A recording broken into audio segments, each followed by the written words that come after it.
I'm Aisha, known as Aisha mostly, or Bibi, so you have a choice. I am a contract lecturer in the EdSciECT department in education.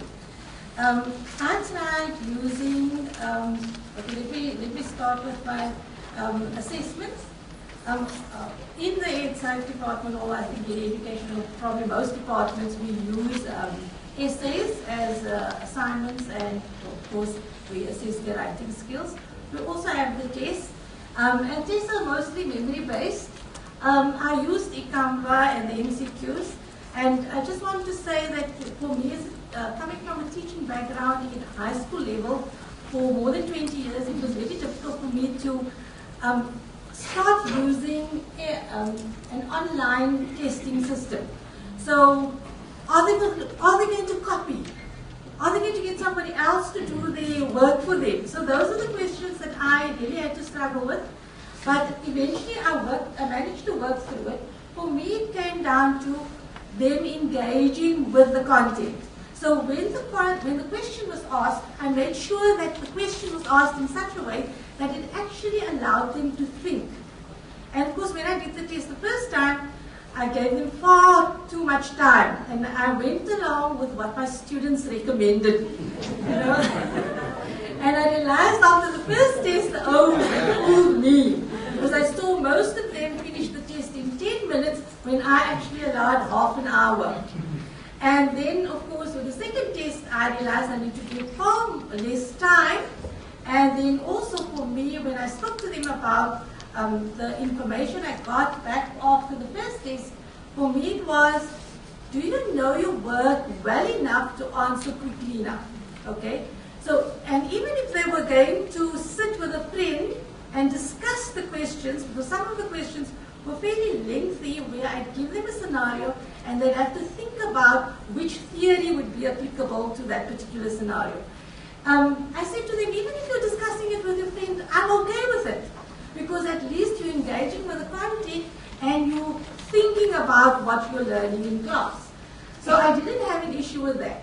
So of course when they have too much time, they have, and I said to them, even if you take your notes and your slides and whatever you have, your textbook in front of you, if you're preparing for the test, you know this, I need to put a marker here because there's going to be a question on that, and so you're already preparing and you're thinking about what you're going to be tested about. So even that was okay for me. So there was some engagement in the content that I was teaching. So as far as, of course, we cannot make sure that there is absolutely no copying going on, and therefore I minimize the weight that the MCQ tests were carrying. And then, of course, we test mostly for memory during exams. There is some thinking that goes on, some critical analysis that goes on, but usually most of the exam questions are based around memory. How much of the theory do you actually remember? Okay, and then the last form of assessment that I did was oral presentations. Now, being in the education faculty, you know, we stand in front of audiences all the time. Your audience can be 25 learners in a class, or it can be 50 learners in a class. Or when you come to UWC, like I realize, you have 160 people in your class, or sometimes even up to 300. So when I asked them to do oral presentations, obviously listening to 300 students in my class would be a nightmare. I wouldn't be teaching at all, and I'd be doing what Erica was doing.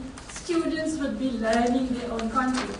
I thought I wouldn't be doing my job, so I had to come up with a different form of getting the oral presentations done whilst I could still be teaching and have contact time with my students in class.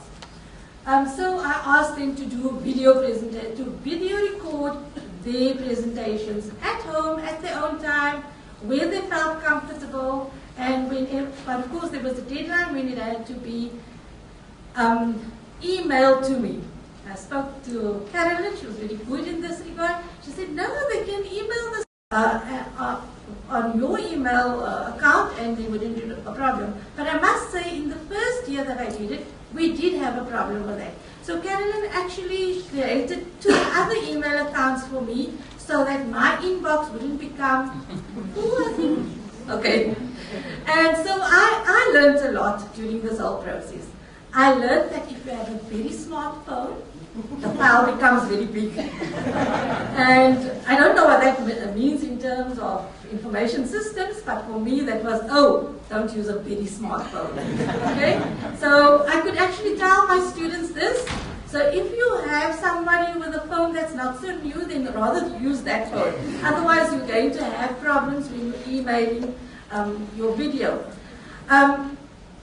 Also I learned that some students actually knew that they had to break the video up into 2 sections if the video was too big, if the file was too big. And I didn't know those things. I also learned about Google Drive and that you need to share via Google Drive. I also learned that I had to ask my learners, my students sometimes, to remember to share with me, because sometimes they upload to Google Drive and then I would look for the video and it wasn't there. So the whole process taught me a lot of things, terms I never knew existed. I didn't know anything about Google Drive. So I learned a lot, and I discovered that many of my students also learned during this process. I tried to also accommodate for people who didn't like to be videoed. And had I known that there was going to be a video camera here, I would not have offered to do this presentation. Because I don't like to be videoed. And so I gave my students an option. If they didn't like to be videoed, or if they felt that they won't be able to be videoed, they could do a live presentation in class. And that, of course, reduced the number of students who would be presenting in class and would allow me still to continue with my lecturing. So I would ask them to email me beforehand, and I would give them then 5 or 10 minutes at the end of my lecture. And then, of course, there were those students who were absolutely shy of presenting to an audience. Now, I'm feeling very sorry for those students who are going into a classroom where they would have to stand in front of an audience and present. But I did allow, I remember over the 3 semesters that I did it, I think 2 students presented in my class for that reason. Other students in my office, other students presented because they were late. Okay. Then also, as a last resort, I allowed 1 or 2 students to email me an audio recording, and that was during the student protest when they couldn't find the resources to do a video and email it to me. So those were some of the things that I looked at. Some of the things that the students told me was, firstly, they don't like to be filmed, okay? They didn't like to be on camera, but they wanted to do a video presentation. So what I did then, I said to them, okay, if you don't like the camera to be focused on you all the time, you could use other resources. So you could use perhaps a PowerPoint or pictures, and then you just start off the filming where the first few seconds the camera is on your face and I know it's you speaking, and then the rest of the time the camera can be pointing at other resources that you're using in order to get your message across. Okay, I realized that many of my students didn't know how to do these things, and they would come to me and tell me that they didn't have perhaps a camera or a phone with a camera, or they didn't know how to use these things. And of course, because it was a learning experience for me as well, we got other students in the class to help each other. Okay, then of course the resources, and here I'm particularly going to talk about data and internet access. And again, it was something that was just discussed. We all know the struggle, and the struggle is real. That's what my children tell me. That internet access is just something that students really struggle with. Okay, and even with the MCQ, the tests and quizzes, they also told me that sometimes they were especially off campus and they tried a test, sometimes they would be thrown off and they couldn't complete the test. So I spoke about email size. I spoke about sharing via Google Drive. A lot of students didn't know how to do that. And so for them, they needed to go to and fro, and I often told them to go and see Carolyn at the Castinga building. I don't think they ever got to you guys, but eventually I would find that the video would be shared, and I would have a copy of the video. And then sometimes I also allowed them to copy the video on a CD and hand it in to me physically, which I didn't want in the first place, or they could put it on a flash drive. Yo, that time went very quick. Okay, so the benefits for me, which I spoke about already, was I had more contact time with the students. I could access, well, this is what I thought. I could access the videos from anywhere when I was at home, like I think Jeffrey said. He could sit in his bed and watch these videos. I, at the same time, discovered that at that particular time, we had problems at home with our Wi-Fi. And there were times when I stayed up, and we eventually switched from uncapped to LTE, which was capped. And I realized that I couldn't just download these videos and my Wi-Fi would be gone in 2 days. And all my data would be up. So I would sit up after 12 because the nighttime data would still be available. And then I'd sit up till 3 in the morning. So please, people, don't be so crazy. Don't do things like that. Because I'd come to campus the next day and be completely blurry. Okay, but of course the advantage is that you don't have to carry bulky scripts around when you're doing online assessments. Okay, and thank you.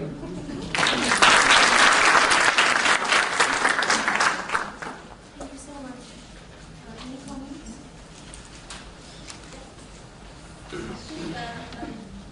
Ayishabibi again touched on the resources. Look at the workload. And then what about the lecturer that has to be at home now and also download video and podcast? So it's on both sides, you know. And we're going to have to think about time at home. You're online. I heard one of the lecturers saying Saturday, was it Jeff? Sunday. And it's just continuous. And we need to discuss this. Yes, Bob. Yeah, I mean, the video, the download bandwidth aspect for both the student and for us is a real issue because, you know, even if I mean, we know about the issues for the students, but I mean, even for us, even if we do manage to get some internet reimbursed at home, it gets reimbursed on our payslip, not straight. So you don't get all the money back, you get taxes deducted. So it's not just the students, but I mean, it is predominantly the students. And what I was thinking is, it's really cool that you're using Google Drive. And I'm starting to use it more and more now too, you know, since we became part of that. And it is possible to control the resolution of the videos to make them smaller, but voice is definitely always going to be smaller. Yeah. And I was just thinking, the tool that's easiest to use that almost every one of us in this room and all of our students use as well is WhatsApp. And WhatsApp automatically compresses both voice and video. And so the voice thing is something that we can even listen to in the car and can even return. When you're talking about it, we can return feedback to the student in voice as well, and we can even do that over Bluetooth while we're driving. So it's not a direct question, but it's a comment that comes out of your question. It's more about somebody raised earlier on the fact that the digital divide is growing, but I think also the homework divide is closing. It's kind of, it feels like the massification of our workload, and it's not always taken into consideration in terms of how that's allocated in your workload hours. But I'm just looking at more and more. I think I'm just wondering about how that impacts on both the emotional but also physical well-being of lecturers. Because I don't know how much eye strain other people have taken, but looking at screens and also marking, it's got a huge impact on lecturers. Yeah. So I just want to know, what was that like for you, marking videos online? Okay, there were two things about marking it online. It does take a long time because although I put the time limit 3 to 5 minutes per presentation, a lot of them didn't stick to the time limit. So in the beginning I was being this very good person and wanting to watch the whole thing, but afterwards I realized that I won't have any time for myself. And so I learned to put a timer and cut it off at 5 minutes and then stop the assessment there. So that was one thing. The second thing was downloading the videos at home sometimes took forever. So depending on how quick your internet connectivity is, that is something that I also had to learn to deal with. So then I thought to myself, why didn't I just tell them to put it on flash? It's so much more easier. But I didn't want to walk around with 500 flash drives. I mean, so it becomes really cumbersome. But I also want to, as a last comment, and I think I need to say this, some of the students produce fantastic work as presentations. And I really think they're worthy of being on YouTube. Although I never got to the point where I could actually take it further and actually upload them onto YouTube, of course with students' permission. But because, I was so tired after all the assessing all of them, there wasn't time to do that. But it would be great to be able to do that for our students. Okay, thank you.